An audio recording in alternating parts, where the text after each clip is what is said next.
Hey guys, Mr. K here, and I've got the A30, one of Samsung's mid-range device in the A series, and I've been using it for about a month now. But for a bit of introduction, it's cost about 70,000 naira plus, and with that you get these specs. But specs aside, one of the things that struck me about the A30 is the build. Now this uses a plastic build, but it actually comes with a glossy polycarbonate finish that gives it this premium look. Now guys, one thing I noticed about the A30 is that when you put on the flashlight, it actually glows in the dark. Still on the back, you have the dual camera setup and the LED flash. In front, you have the notch, and you cannot hide the notch in the settings. There is also no notification LED because Samsung is sticking with the always on display that is found on most of their flagships, and I really don't know how I feel about that. I would have really loved if this came with a notification LED, but let me know what you think. Notification LED or always on display, which one do you like?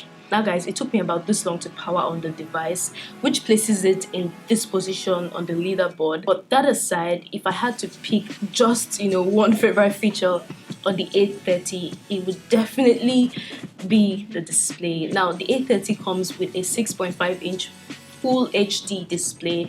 It is a super AMOLED display, and guys, the colors on this thing are amazing. Like, if you're watching videos on the A30, you definitely have a delightful experience. Now the display comes with side and top bezels that are almost non-existent, but it does have a little bit of a chin, giving the A30 a screen to body ratio of about 84%. Now Samsung is sticking with the One UI on the A30 along with the Android Pie, and this too provides a minimalistic experience. I didn't notice any form of clutter whatsoever while using the device. Along with that, Samsung has also integrated a couple of features. For example, you can customize the navigation bar. There's also Kids Home, and there's an option to also customize the color temperature. And let's not forget one of my favorite features, night mode, which completely gives the A30 a different look. However, I don't think I like the way the icons look. I think they are too big, but let me know in the comment box, what do you think? A big or not? So in addition to that, you get face unlock, which works just fine, although it can be a tad bit slow, but the fingerprint sensor makes up for it. It is definitely faster than the face unlock. Now apparently the A30 is an Octa Core Exynos 7904 chip coupled with 4 gigs of RAM. Now for a bit of perspective, the chip on the A30 is almost equivalent to the Snapdragon 660 chip.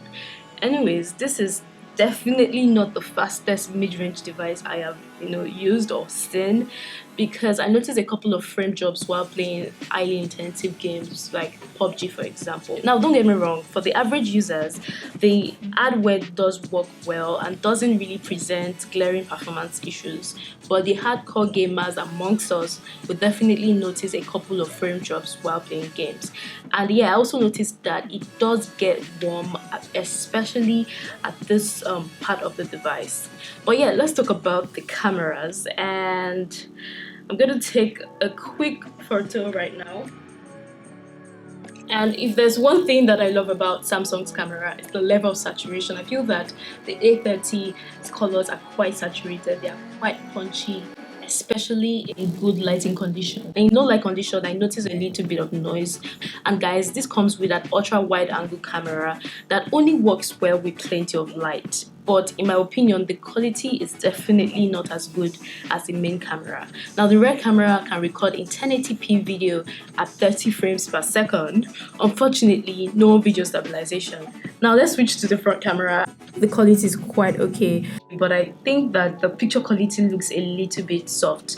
By the way guys, when you get this device, make sure you turn off the beautification mode because it is turned on by default. Let's switch to the portrait mode or the live focus mode as seen on the A30, and it seemed a little bit decent, especially with the edge detection. Now let's talk about the battery performance, and this comes with 4000 mAh battery, and during my time with the device, it was quite okay. I was able to use it throughout the day of moderate to slightly heavy use, but when you use it extensively, you get about say 6 hours to 7 hours of screen on time. Now what that means is that if you want to be the girl or guy who listens to Ed Sheeran out loud all day every day, myself, Well, you can do that for an extended bit of time. Now, charging is also fast provided you use the bundled charger.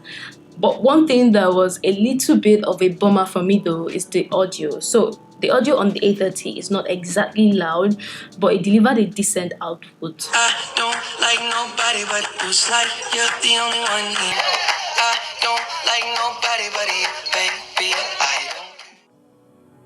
On the bright side, there's the built-in Dolby Atmos, which puts that earphone jack to even better use. So guys, the Galaxy A30 is a pretty good device, especially for the price segment it is sitting in. But of course, it has also got a few shortcomings. So let me know in the comment box if the shortcomings are something you can let go. And yeah, I'll be putting out more videos very soon because I just got my new camera. Yay! So the reason why I have not been posting regularly is because my camera got damaged and I've been renting cameras, so it's been difficult for me to release videos every now and then. But now I have a new camera, so expect videos every Friday, guys. Every Friday. I hope to keep to that promise.